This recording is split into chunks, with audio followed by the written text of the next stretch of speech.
Hi, it's Jon Bailey with Cybertron.com, and we're here to interview the writer of Transformers Bumblebee. Can you do it in the voice? I can't. Which voice do you want me to do? Both. I'd like you to just alternate. We're here with the writer of Bumblebee, the only logical choice for this film. I can't do Soundwave without the effects, sorry. Oh, it's so great. That car? He's with me. Today's a great day. We're here on the Paramount lot to meet with some awesome people who worked on the movie, including the Foley artist who worked on the sound, as well as some cool female mechanics who are going to teach us a bit about cars and just give you an extra flavor of Bumblebee. I just love writing female characters. It comes very naturally to me. I think it was time that we saw a Transformers movie with a woman at the front. The only person you can show yourself around is me.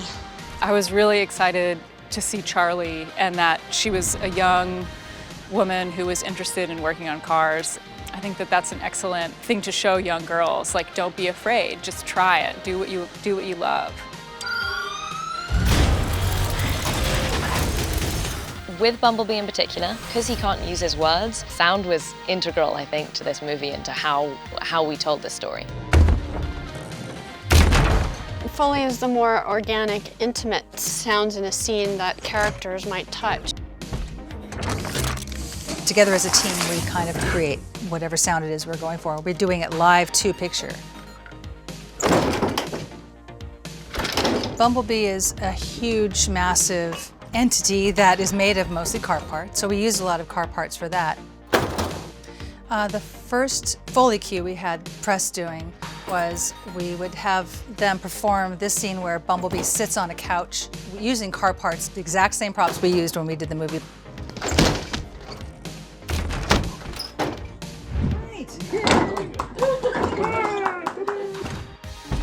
He did such an amazing job of the sound. It really feels like you're in there feeling that moment and seeing for the first time how a car is becoming a robot and feeling it in your bones because you can hear it. This is a movie you can enjoy with your whole family, and it was designed that way, and it was designed that way because it was the kind of movie that I grew up watching with my whole family. God, I'm so screwed.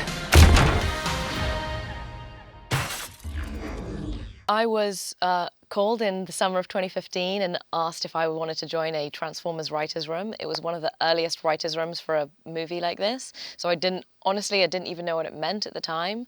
But I knew that it was a pretty great ask, and I was very honored to be asked. So I signed up, and it turned out to be just an incredible experience. 3 weeks in a room with 12 awesome, talented writers of a whole bunch of different experience levels. All of whom were just so different and so great to get to know, all of whom had different interests in the franchise. We got to study Transformers for a week, and then we got to break away and come up with our own individual stories and just help each other kind of carve out our own stories. I entered the room knowing that I wanted to do a standalone movie about one robot and a girl. I really wanted it to be Bumblebee. I didn't know I was going to be allowed to have Bumblebee. So yeah, it was a real treat. At the end of that room, I pitched what is actually very close to the final movie, the story of Bumblebee and Charlie, a broken girl and a broken robot. And Spielberg loved it, and Hasbro and Paramount loved it, and I was very, very excited to get the call saying, please write the script.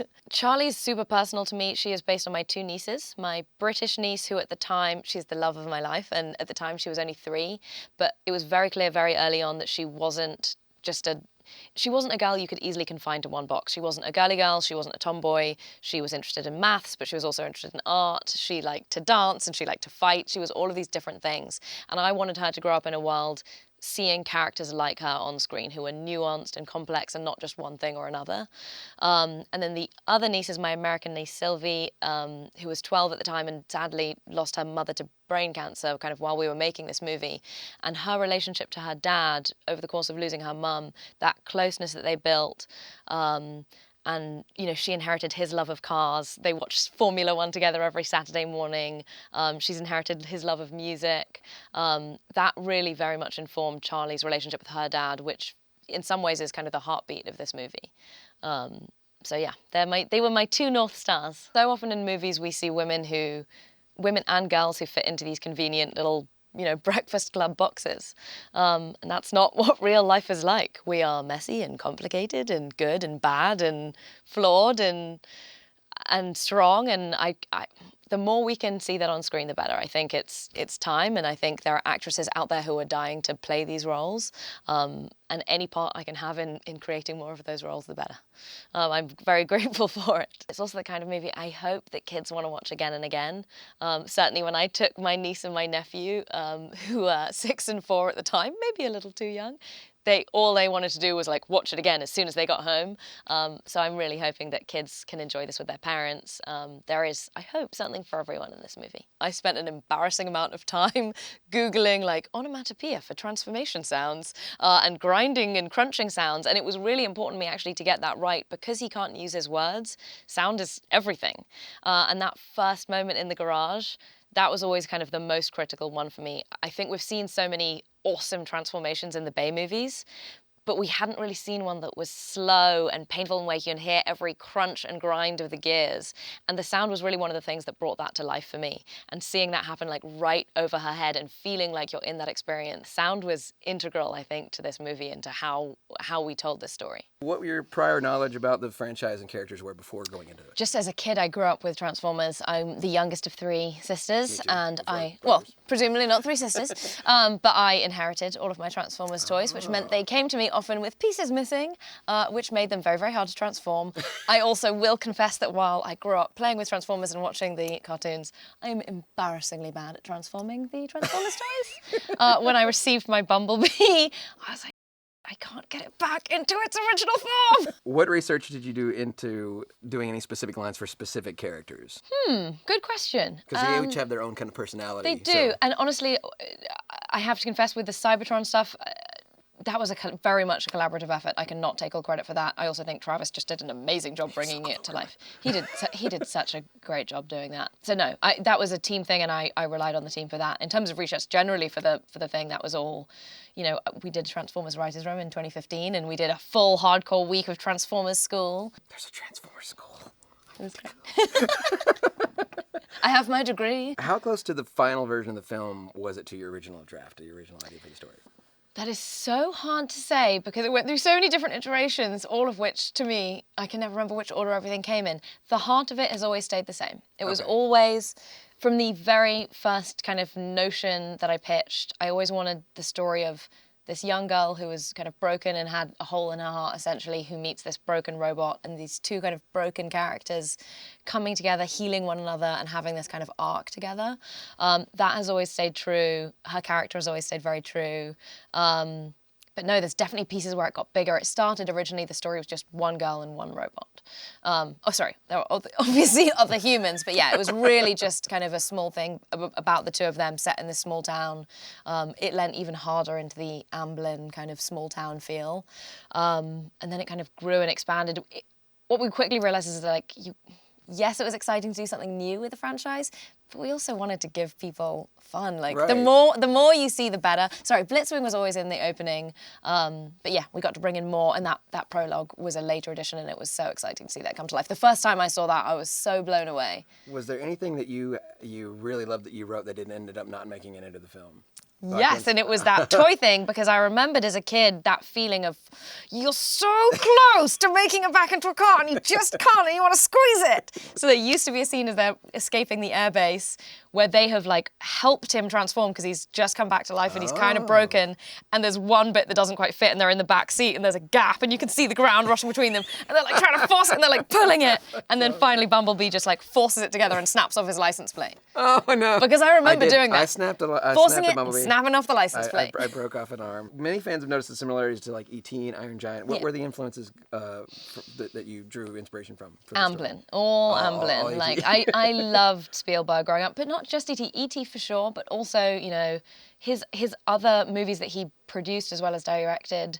You know, The Goonies a little bit. A lot of those like small town feels. Those movies that felt timeless and universal. Like, yes, they were 80s movies, but they also just felt like they were set in another time, in another world, and where for the kids and like the young people in the movie, like it feels like the whole world. Was there a backstory that you had in mind for Dropkick and Shatter? Because they're new characters. No, I mean, I just loved the idea of playing with these characters. I loved seeing a strong female Transformer and to see a Decepticon who's a badass woman. And the fact that we got Angela Bassett was just insane. Just took it to a whole new level. But I just love playing with that dynamic between them. I like the kind of they're the bad buddy cop people. You know Right. what I mean? And that was just kind of fun. Like the fact that she's the brain and he's kind of the brawn and has like a deliciousness about, you know, doing bad things. I just loved it. It was a really fun dynamic to play with. I have quick rapid fire questions, just one answer things. Okay. If you could transform it into in Transformer, what would it be? Ravage cassette. Okay. What was your favorite Transformers character or toy? Ravage, the cassette. That's my favorite. I loved it. First car. My first car was a very beat up VW Polo. Are there any Easter eggs we missed? Are you kidding? How could you have missed anything? I feel like every tiny little thing has been poured over. No, someone has found everything in this movie. What's Bumblebee 2 about? Oh, darn it! I almost got here. That was a really good trick. I was like, oh, almost. Thank you so much. It's a So pleasure good to meet you. We're on the Paramount lot on the Foley stage, and we're doing some Bumblebee Foley today. Today we'll be teaching press how to do Foley like we did for the movie Bumblebee.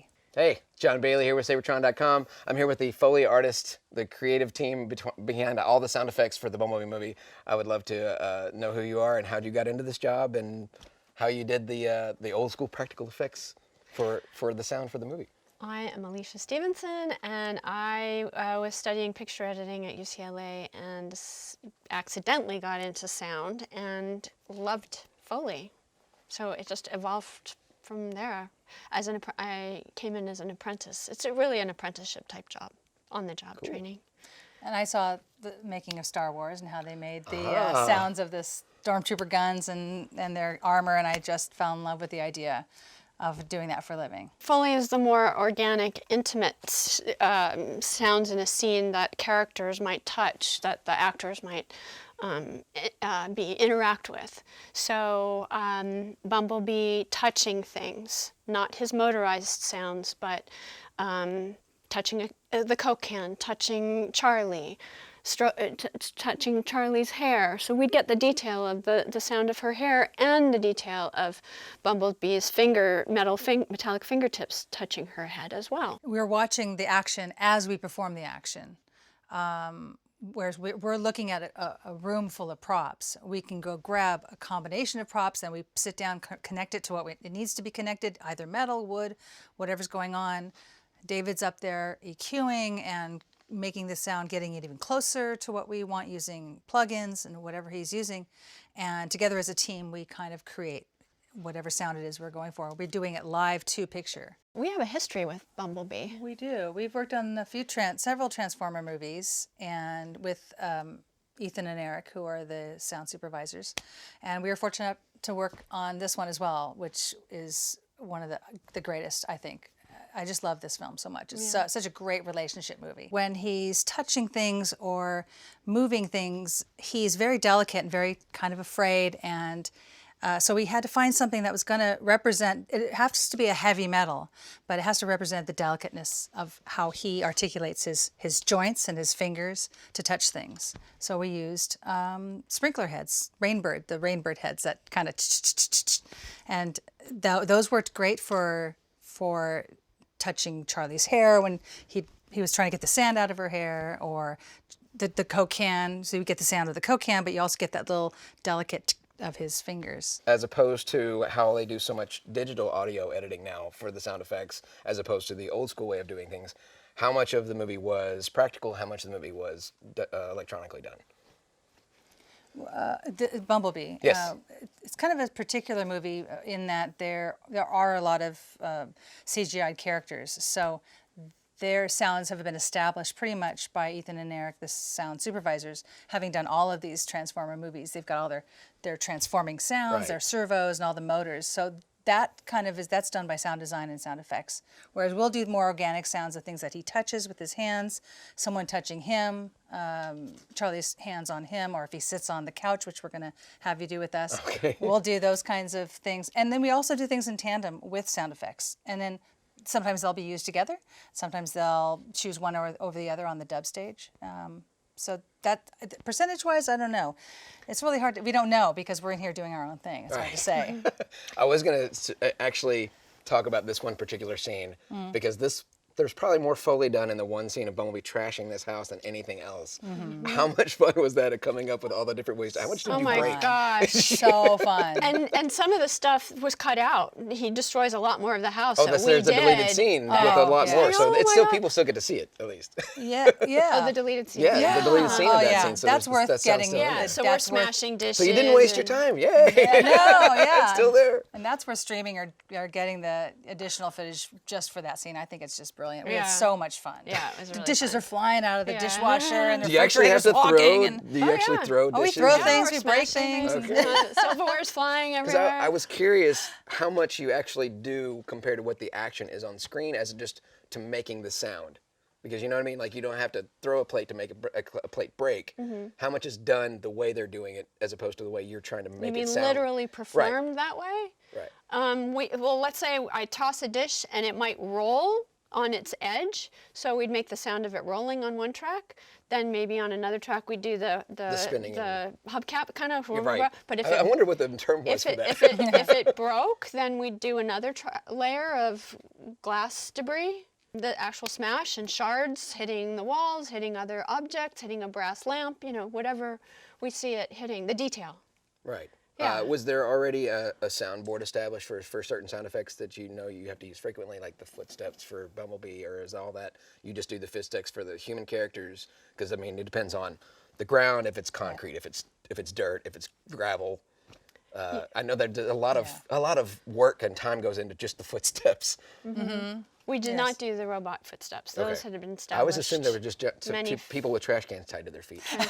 like Stomp. It may have Right. been, but we didn't work on the original Transformers, Right. and they Yeah. probably carried some of those effects over into Bumblebee. But we did work on previous Transformers, and Bumblebee, we established Bumblebee sounds. So you created the sounds for it. Oh, awesome. Or helped. Yeah, with a group of people. Okay, Yeah, cool. a whole sound team. So this is a very 80s movie. This is old Yeah. school. So I'm sure you had to find some things that don't currently exist on the market, or you already have a stockpile of junk from the 80s that you Yeah, could we have old cassettes and phones and cassette Tape decks. recorders. And reel-to-reel still yeah. works. Yep. Reel to reel.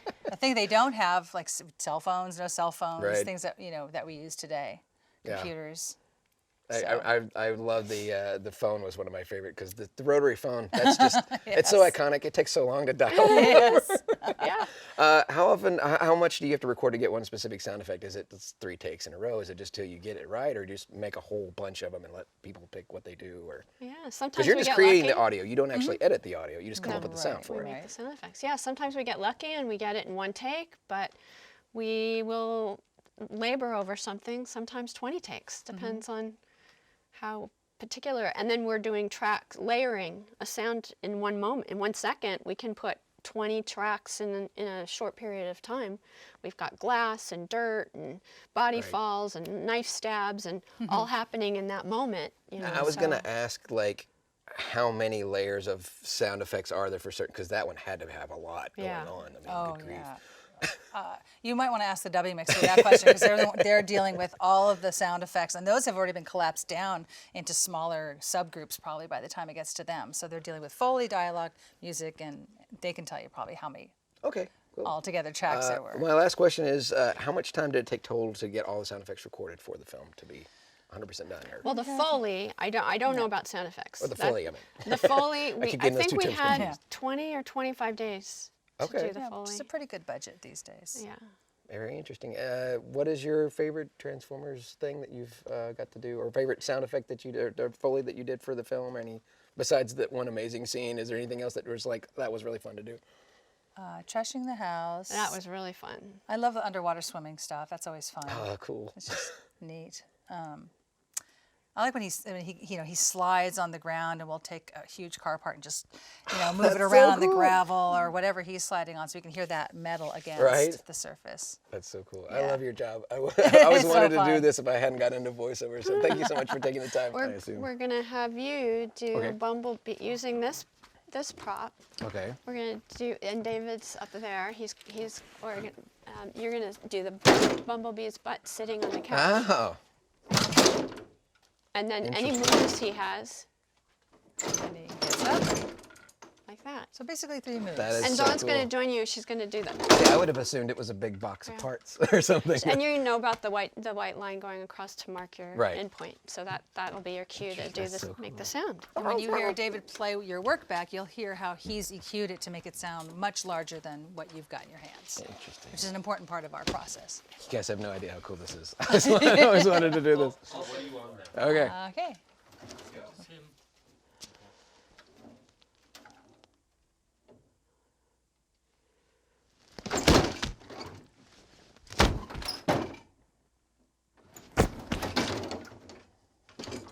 Great. Want to hear that back?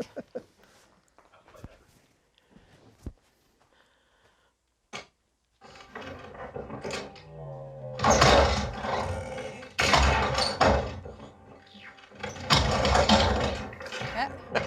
See how big David's able to make that sound so cool. in there? You never would have thought. I don't even know what is this machine again? It's called a lawnmower. I've never seen a lawnmower that looked like Do we this have time before. for one? That's From the amazing. 50s. Okay. Okay, one more Foley Okay. cue we're going to have you do. I love that. Bumblebee is you're gonna use this helmet and Okay. you're gonna hit it against the metal It's out of the way. of your choice. Okay. And this is his head hitting the lampshade. Oh, the I'm lampshade. gonna do the lampshade sound with you. Oops. Our lamp isn't doing See, as a voice actor, I'm used to trying to keep things as quiet as possible. You guys have the exact opposite job. Yeah. All set. Okay.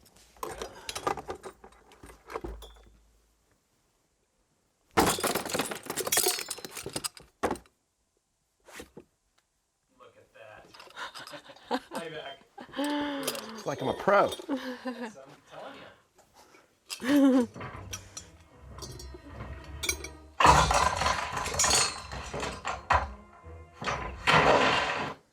Good job.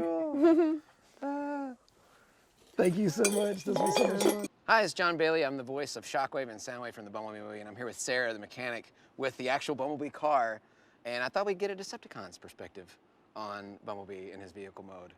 First of all, who are you and what do you do, so they will know? My name's Sarah Lyon, and I'm an ASE certified mechanic, and I'm also a photographer. So I have 2 roles in my Cool. life. You have 2 jobs. modes. 2 modes, yes, 2 modes. And they asked me to consult with this with Bumblebee film because it was great when they asked because I relate to Charlie so much as a woman who loves to work on cars. When I first watched Bumblebee, I was really excited to see Charlie and that she was a young woman who was interested in working on cars, and the fact that she found Bumblebee in the junkyard and wanted to fix him up so that she had a car to drive. I related to that so much because I used to work on old motorcycles and just so that I could have them, to ride around the country. I think that the fact that Charlie is so independent and she's very brave too. She just dove into working on that car, even though the guys at the junkyard, they didn't have a whole lot of confidence. They were like, yeah, you can have it. And they didn't believe she'd actually be able to fix it, but she did. And I think that that's an excellent thing to show young girls. Don't be afraid, just try it. Do what you love. You mentioned earlier in the presentation the spark plug on Charlie's radio. Spark plug also happened to be the name of the mechanic from the old cartoon, which could also be a reference to Transformers and Bumblebee. Oh, look, I had a mind-blowing moment. Look at that. So there's a lot of cool little references about that. In fact, some of the parts that you were talking about in the presentation, flywheel, that's a Decepticon, crankshaft, there's a lot of Transformers names that come from car parts. So I thought maybe we could just kind of get a tour of this amazing vehicle and perhaps things I could exploit to take the Autobots down later on. Well, one thing to know that's interesting about this car is that the engine is actually in the back and the spare tire's in the front. So if you wanted to exploit something, the other part that's in the front is the gas tank. Oh. So that would be shoot a them in place the where front. you could blow them up. Right. Or, so that would be for blowing up, and I guess with the engine in the Right. back, I guess you could just, make it so the car doesn't run if you wanted to. So we're looking for specific targets on what we can use to take our enemies down. Yeah. Specifically, is there anything that's not original on the car that they added on just to make it look better for the overall aesthetics that you know of? That's a good question. I'm pretty sure it looks all original to me. I mean, especially the dirt. It does look like dirt from the actual 80s, I'll admit that. Yeah. Those dirty Autobots. I am curious though, if Transformers run on Energon, can they run out of gas? I mean, they are Earth vehicles. I don't know. What's Energon? Energon is the energy that powers Transformers. That's what they run on. Okay, So. okay. So can they run out of gas? Well, when they're in like regular car mode, then I think that they probably So they can could. still walk, but they can't drive anymore. One of the questions that somebody brought up on one of the websites was, he was curious in the beginning of the movie that Bumblebee still transforms into a vehicle with tires, and he wondered why an alien planet so advanced like Cybertron would have rubber tires as opposed to, and I'm like, maybe Earth got it right, and that's what everybody uses in the galaxy. I don't know. What is your opinion on Earth-based tires versus alien tires? Well, Is there an improvement on the tire? I mean, I've seen videos from Goodyear, so, I don't know. Well, the most important thing about tires is to keep the right air pressure. So, I mean, they're pretty particular, I guess, in that way. But is there an improvement on them? Well, they do make run-flat tires now. Interesting. Have you heard of that? No, I have not. So maybe Cybertronian tires are still tires. They're just more advanced than ours.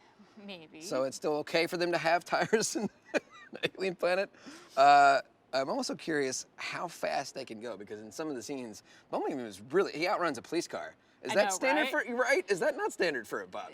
There must be like a supercharger on that thing. I mean, That's why I was asking about whether they're all original parts or not. well, it looks. There's got to be some Cybertronian stuff in there somewhere to make them go that fast. It's hidden. Of course it is. It's in disguise. Also, one of the things that I really loved about the Bumblebee in the first scene where you really see Bumblebee transform when he's looking up into the engine, you kind of have to see it in the 3D theater to really tell. But Bumblebee's face is on the bottom of the engine when she's underneath looking. But it looks like she's looking at the front of the car, not the back of the car. Where exactly is she under the car when she's looking up through the engine? Is she back here? Is she up there? Where does she see him? I thought she was kind of in the middle, actually. Okay. That's where I imagine. So what part of the car was he hiding, his face hiding in? I'm curious about that. Well, it would be. Would it be underneath the wheel or? I think it was. Spare? It was just like. Yeah, she was in that general area, so it has to be. Yeah, I mean, right now this is all completely covered. Right. Like, there are no parts really. It's Okay. so he was kind of like nestled it up in there, I think. Okay. Yeah. Yeah, that is pretty cool. I'll admit. Now the tape deck definitely does not look like it's original 80s. That looks like it was a add-on. Yeah. From later. Not from the original year from this particular vehicle. And Yeah. This is not an 80 model. This is a 67. This is 67. So this is not a 1980 bug of any year, but it does have a very cool aesthetic. It's got the great look to it. One of the scenes that they deleted where she actually washes the car up to make it look better, but she cannot get rid of all that rust. Oh, really? Yeah, I'm curious. And I was also, there was one other part of the movie that's not specifically about this particular vehicle, but you being a mechanic, maybe you could help me out. She's originally working on her father's car. Yeah. That's sweet. Oh, jeez. But she's looking for car parts out of boat engines. Are they compatible? I noticed that too, and I was like, I really had to think about that. Okay. I thought that was just me, but maybe. But actually, I think you could probably, I think she was pulling a coil out of a boat engine. Okay. And a coil, like the purpose of the coil is for the ignition system, and a boat engine has ignition just like a car, so. I was gonna say, like, what are Bumblebee's top? He's only got 80, 90, but it goes from 08 to 0. Why are the numbers reversed? They're this way. They flip from 70 and then they go 08, 09. They It goes over. slower the faster you get. So top speed is 90, but how fast can it? All right. Yeah. Maybe downhill with a tailwind. How fast does it normally safely go on a normal Bee this year in model when it was new? How quick could they get around? Gosh, I don't actually know the answer to that question. I wouldn't want to take this up past 55, to be honest. Okay. I don't know. Okay, that's cool. That's fair. I guess my last quick question was, what was your first car? My first car was... Everybody smiles when you ask them what their first car Yeah, was. because, Everybody has that moment where they get their first And car. I took it past 100 miles an hour, which is not a required. It was a Pontiac Grand Prix. Wow, that's a good choice. And I'm assuming that's the one you started learning how to work on one.